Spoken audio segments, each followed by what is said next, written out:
But first, our big story tonight. In the verbal duelling that he prefers, Narendra Modi might just have met his match hours after he made an astonishingly personal attack on new Central Minister Shashi Tharoor, calling his wife a 50 crore girlfriend at an election rally in Himachal Pradesh. He had his answer from Mr. Tharoor. But this isn't just about a husband standing up for a wife. There's growing outrage over Narendra Modi's remark and whether with it, political discourse has hit an all-new low. Congress के एक मंत्री थे, parliament में पहले वो minister हुआ करते थे। उन पर आरोप लगे पैसों की धांधली के, क्रिकेट के ढीकने फलाने। उन्होंने संसद में उठ करके खड़े होकर के कहा था कि जिस महिला ने मेरे खाते में 50 करोड़ जमा हुए हैं, वो 50 करोड़ रुपए से मेरा कोई लेना देना नहीं है। संसद में कहा था और महीने भर के अंदर अंदर उनकी शादी की पत्रिकाएं सब दूर घूमने लगी। भाइयों बहनों, बता दीजिए, इस देश में कभी किसी ने 50 करोड़ की गर्लफ्रेंड देखी है? Well, I've already said it on Twitter. I've replied saying that this imaginary 50 crores that he went on about, there's not even 50 paise involved and gain for anyone associated with that effort. That in any case, since he was silly enough to attack my wife in the process, I said that, she's worth far more than the 50 crores, the imaginary 50 crores he's talking about. She's priceless to me. But I added, you have to be able to love someone to understand that. All right, joining us to discuss this tonight, Sahel Seth, Managing Partner, Councillor. We also have Dilip Cherian, Shazia Ilmi, Member of India Against Corruption, and JVL Narasimha Rao, Member of the BJP's National Electoral Reforms Committee. Sahel, political campaigning hitting an all-new low, dragging in somebody, his wife, referring to him as his girlfriend. What are we hearing here, really? I think I'm not too surprised. I'm saddened by the fact that someone who is contending for prime ministership or supposedly contending for prime ministership should not behave prime ministerial. I think the tragedy, Ankita, is public discourse by and large has hit a new low. For all the good work that India Against Corruption may be doing, for Arvind Kejriwal to at times use the kind of language he uses is not fair. I think the language that is used in both the upper and the lower houses is not on. Our leaders have become gutter snipes. And they believe that by attacking people personally, that by using the kind of language that is not only shameful, it is unforgivable. Apart from everything else, the sexism, the underlying sexism is intolerable. What kind of a country are we becoming? I mean, this is the party that boasted of statesmen like Vajpayee, but it would be unfair only to blame Modi, because the Congress does it with equal abundance at times. You know, there have been times when Modi's been called mass murderer. I mean, unless the man is convicted, you don't use terminology such as this. So the reality, Ankita, is not about Narendra Modi or, I personally feel that it is unforgivable what was said about Shananda. It shouldn't be said of any woman, forget whether she is Shashi Tharoor's wife or not. It is intolerable and reprehensible for any woman to be called this in a public meeting. The tragedy is, in India, we have no issues left. These are the people who should be talking about issues. They should be talking about power. They should be talking about water. They should be talking about food, about law and order, about safety. What are we doing? We're taking pot shots at individuals. Let me take that to the BJP. Narasimha Rao, this is a man who is a potential prime ministerial candidate for this country. Has he, in a sense, scored an own goal over here? Why bring the discourse down to this level?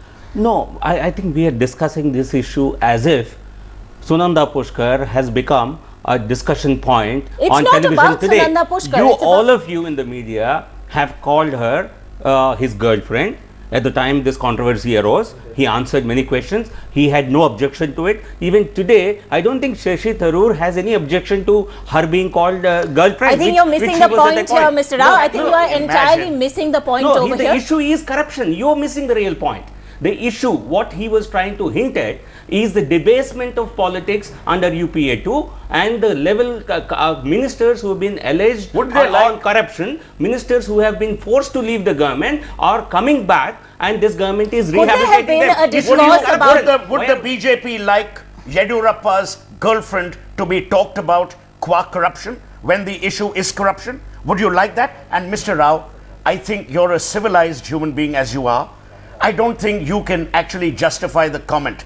And I completely agree with you. If the issue is corruption, talk about corruption. Yes. Don't drag a person who is not in public life into this debate, hoping to score what I call political parodying points in very facetious debating style. Unfortunately, it is the money, the gain, the financial gain accrued to Miss Sunanda Pushkar. So she's not being dragged into it unnecessarily. She is being given sweat equity and she is being financially benefited only for the simple reason she is friends let me just with let me bring in Shazia Ilmi at this point. And India Against Corruption has taken on politicians across the political spectrum on the issue of corruption. Do you believe this debate was framed, or these comments were framed in that sort of light, or do you believe that perhaps even though the issue ought to have been raised, the way in which, the manner in which it was done was reprehensible?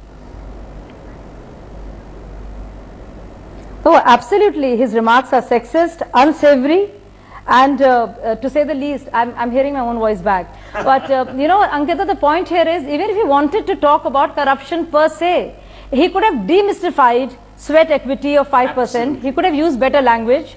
He's a man who uses his words carefully. And I'm amazed at the kind of language he's used. I'm shocked. What was he thinking? And also the fact of the matter is that where the track record of all the parties are concerned, the way they speak of women is reprehensible totally, is deplorable. Whether Shri Prakash Jaiswal and now Narendra Modi, you want to talk about corruption, you talk about corruption and the different ways of saying it. But do you believe the charge that's been made over here by Sohail Seth, saying India Against Corruption is equally guilty of bringing the discourse down to a level where it's all about personal attacks? Do you think that, you know, this is now true of the entire political discourse? What he could do is apologize personally to Sunanda. So Shazia, I just want to ask you, over here we are hearing that India Against Corruption has also made very personal attacks against politicians. It's also called them names. Is the whole level of discourse now being, you know, lowered to a new abysmal low? Always, we have used legal facts, documents, and we've said 1/3 of the parliamentarians are corrupt, and they have in their own affidavits, by their own admission, charges of corruption against them. But go back. So we're not saying anything new, something that has been in the public domain. But Ankita, we have not personally called anybody names. But go back in that history. That is not true. Go back in and if you can recall even one incident where we've attacked somebody personally or hit below the belt without any evidence whatsoever, Shazia, then I mean I'll stand corrected. No, but the thing is that this is now the language of politicians is no longer the language of leaders. It is the language of the street. You know, all of them have now, perhaps because of the humble origins that they all want to claim, or because they all want to be equated with the Aam Aadmi, whatever it is, they are reflecting the language of people who should not be in positions of power, of dignity, and of trying to take society into a new space. The image of the politician is actually getting very badly bruised in this process, and whichever side you're talking, it's not about sides. It's not about sides. It is simply a matter of recognizing that today debate has reached a point where the politician uses words which will be insulting to a culture, which will be insulting to a sex, which will be insulting to a kind of person. Honestly, has Narendra Modi done himself more harm than good by dragging Shashi Tharoor's wife, you know, into a public comment that's in remarkably poor taste? Shashi Tharoor's wife, she is at the center of the whole controversy. How can you ignore Robert Vadra if you are discussing corruption allegations related to it? He may be son-in-law of somebody, but then allegations are against him. Similarly, it is Sunanda Pushkar who has received sweat equity and who has got the financial gain only because of the minister's intervention. Right, you attack Mr. Rao, you attack the issue. Or Shashi. You attack Shashi if you have the courage of conviction. You don't attack a lady. And if you have to attack a lady, then attack a lady on the issue, but you don't attack a lady by passing what is a crude sexist remark which says unki 50 crore ki girlfriend. What you're doing are three things. Number one, you are putting a price tag on a gender that you may not respect but the world does. Number two, you are causing graver damage to yourself which you don't realize. Number three, you are lowering, as I said, the discourse of politics in Narendra Modi like a leader. Oh, screw you, you've got to help America. He said, ask not what your country can do for you, ask what you can do for your country. He could have used language which is unbefitting of any politician. And I agree with Shazia. The point is, if corruption is your plank, then have the courage to raise the issue. By deflecting the issue, you're causing yourself grave harm. But I think these comments are being misinterpreted, and absolutely there is no sexist angle to it, and it is being pulled out and selectively being. This is absolutely not the intention, nor the content of his Mr. Rao, let me just take you back 2 days to another remark made by Narendra Modi where he said Sonia Gandhi does not understand the problems of the average woman because she has never entered the kitchen. Again equating a woman with the kitchen. Do you believe we are hearing the language of sexism over and over again? I think you are stretching it a little too far. If women activists want to make an issue, fine. I think what he said is a link to the governmental policy, because this government has imposed a huge burden on the women of this country, on the small households, and the number of LPG cylinders which have been reduced. This would be one of the most unpopular decisions this government has taken in 5 years, and he is trying to drive at that point. And absolutely, I think a woman who doesn't know Dilip Cherian, do you believe that we're now hearing a language of sexism that's entered political discourse, and it's now very difficult to separate it or take it out of political discourse? You know, it's very easy to start playing with individual names. The fact is that I think, given the fact that the Women's Reservation Bill, for example, seems to be forever put into cold storage, male politicians are, in a sense, using words, languages, meaning I think Jaiswal's remarks at his birthday party are a very good example. It doesn't matter who it is, they all feel that this objectification, this putting down of the sex or of a caste or of a creed is all part of a discourse. Fortunately, we have rules and fairly strict ones where casteism has now gone out of the public discourse largely. But look what the CAPs are doing, look what they're doing as far as the public discourse on women is concerned. So women are the new soft target. On the other hand, he is most sensitive towards girl, child and women. And you go and find out how government is appreciated. Shazia, come in on that. The government of Gujarat has been extremely positive in taking very initiatives. But Mr. Rao, talk about that. I'm telling you, you will gain more public support if you talk about the issues. When you make it personality ridden, you create a divide. I think you have missed the real point of it. And we have that comment. We can play it out again and let our viewers be the judge. But yes, let them judge it. I don't think people who have known the background of this controversy, IPL Kochi controversy, would really hold anything against Mr. Modi. Let's talk about the background of that controversy then. Yes. This is in effect, Mr. Tharoor, the charge against him is that he used his power and influence arising out of his office improperly in the interests of a business consortium that won the bid, Rendezvous Sports World, for the Kochi IPL team. He was not a shareholder in Rendezvous, but his friend got something called sweat equity, which he then gave back. But in a sense, then why not target Mr. Tharoor directly if you're talking about corruption? No, because why not target him, and why, when you do bring in his then girlfriend, now wife, why do it in these terms? No, but it is because of her involved. He then tried to dissociate and said this is not a payoff for me. But eventually he resigned because the government itself, perhaps the Prime Minister himself, was sort of convinced. Yes, Shazia, you've been trying to make a point for a while. Carry on. What I'm saying is that corruption is gender blind or gender neutral, to say the least. And there have been serious corruption charges leveled against women chief ministers such as Jayalalitha, Mayawati. We all talk about them. But there is a way and a manner in which you address a woman or address an issue. Here there is, if he wants to talk about 5% sweat equity, and indeed there was an alleged act of wrongdoing because of which Shashi Tharoor did indeed resign.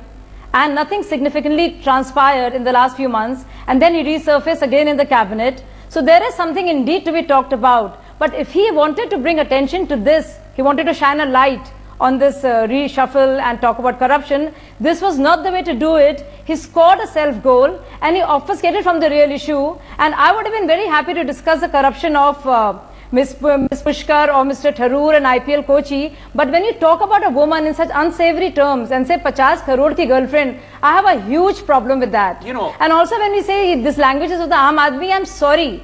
Aam Aadmi is not a gutter snipe, and this is not the way they talk. And they don't talk like this, and I think this has a elitist bias when you say this is a language of the streets. I'm sorry, this is a language this political class uses all the time, and Shri Prakash Jaiswal has used it. If you remember, during Women's Reservation Bill, the discourse was about by Sharad Yadav on par kati aurte.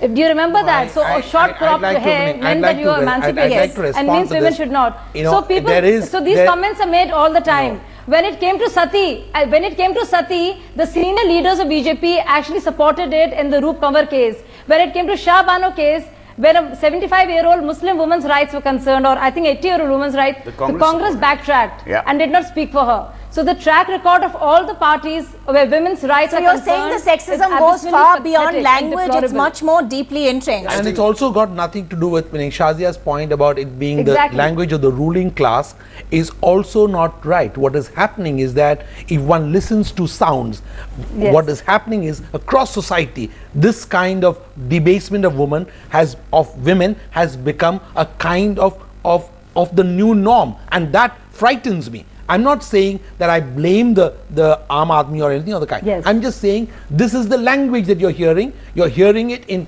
all kinds of places, and it's not about political correctness or political parties. It is the kind of society that we are spinning downwards into. All right, I think that's a very interesting point you're making, and this is where I'd like to bring in these visuals, if we could. If Narendra Modi's sexist remarks weren't bad enough today, we also got these shocking pictures from Thiruvananthapuram airport, where Sunanda Tharoor was actually molested by crowds who were there. She was trapped in the middle of them. She had to hit out to get away from so-called supporters and workers who had apparently come to greet them. Those visuals, a grim reminder of what it's really like now to be a woman in the middle of any crowd in India. If we could get those pictures up for you, I think we have a problem, but we will try and refer to those pictures. Yes, I believe we have them, if we can. Yes, those are the pictures outside Thiruvananthapuram airport, where they are completely surrounded by people. And this, in effect, could actually happen to any woman anywhere in the country. And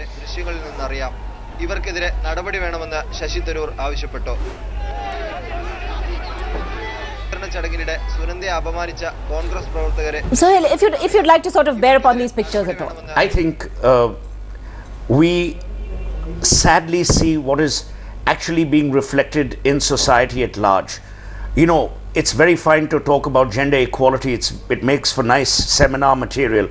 But in reality, when leadership at the top doesn't respect women in the manner it should, when you have the kind of innuendos and insinuation, I'm not only talking about Narendra Modi, you know, he's the lightning rod this evening.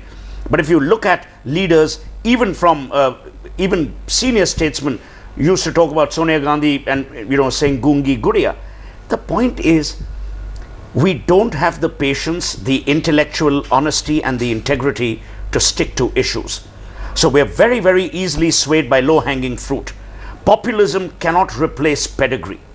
And the day you start replacing pedigree with populism, you bring yourself to the state that we are in. You will have this repeat itself with greater vigor, because people will not be accountable.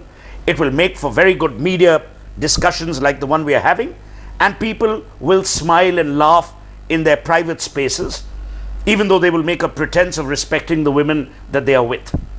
So here's what I suggest. The Election Commission must form, in addition to all the stuff that it's doing, it must form an idiom of behavior which is both audio and visual. You cannot have people taking the kind of stand that people are taking today. And it's not only about Sunanda, it's not about Narendra Modi, it's far deeper. Look at what they do in Parliament. I mean, it's the pedigree, it's the behavioral norm. Narasimha Rao, do you believe politicians would come on board a move like this?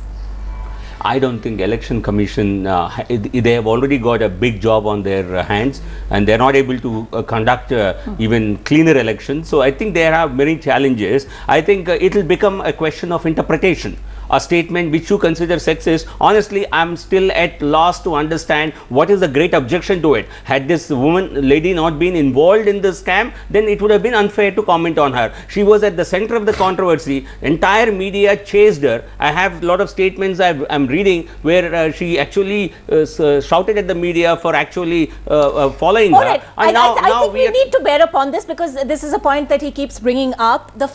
The use of the word girlfriend. Do you think in the tone in which it was said, in the context in which it was said, was it then, invested with a degree of I think the pejorative part of it was putting a price tag to the girlfriendship. No, okay, now the whole sentence, 50 crore girlfriend. Yeah. You don't put a value. What he meant was that 50 crores was was the benefit that she derived because of the association with him. I think you should not. He's such a senior politician. Please don't expect him to make such comments. Cheap comments. He's a very responsible politician. That may be what he meant, but that's not what he said. Why not issue a clarification then? No, why there is absolutely nothing in the statement. You are actually selectively interpreting that statement. For one, I think there is absolutely, it's blown out of proportion. Ankita, what I would do if I were his advisor, thank God I'm not. If I were him, I would apologize to Sunanda Tharoor, saying that while I firmly believe that the issue should have been flagged, perhaps you have been hurt by the sentiment of what I said, and I'm sorry. It's gentlemanly, it's large, it's sagacious. No one in this world has been hurt by saying sorry. No one. I honestly, I don't think there is any reason in this. That's fair. I think neither any. It's purely a selective kind of interpretation of the comment. He didn't mean it. I can say it because the manner in which he spoke also, he is only hinting at the corruption part of it. How a friend who is a girlfriend. I don't think Shashi Tharoor has any problem in calling her a girlfriend at the time. To apologize. Too bright. Yes, for far more grievous wrongs that have happened. I'm saying Narendra Modi is not exactly, the kind of person you'd expect to apologize. When he doesn't need to. Indeed, he owes an apology here. He owes a much bigger apology for far more grievous wrongs that have happened on his watch. For him to expect to apologize to Sunanda would be really asking for too much, considering the fact that he's Narendra Modi. But the political discourse has really hit an all-time low.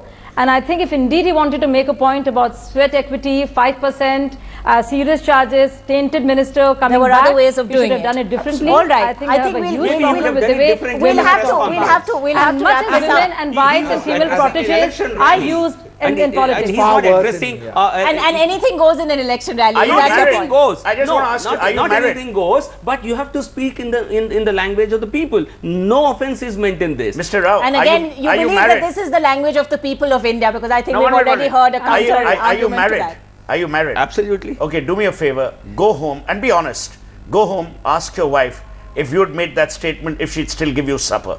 If she says yes, she is more magnanimous than most women would be. But Shashi Tharoor has actually tried to gain some popularity out of his tweet. This tweet has gone off well for Shashi Tharoor, but he must watch out for his future tweets, because last tweet cost him an election. And speaking of tweets, I think we'll leave the last word to a person who's commented on Twitter on this entire matter. He said Shashi Tharoor is back with a bang, not just in the cabinet but also on Twitter, and that seems to be one of the messages going out tonight. That's not to take away from that sexism debate in any way whatsoever. A lot of outrage generated by those comments. We'll take a very quick break at this point.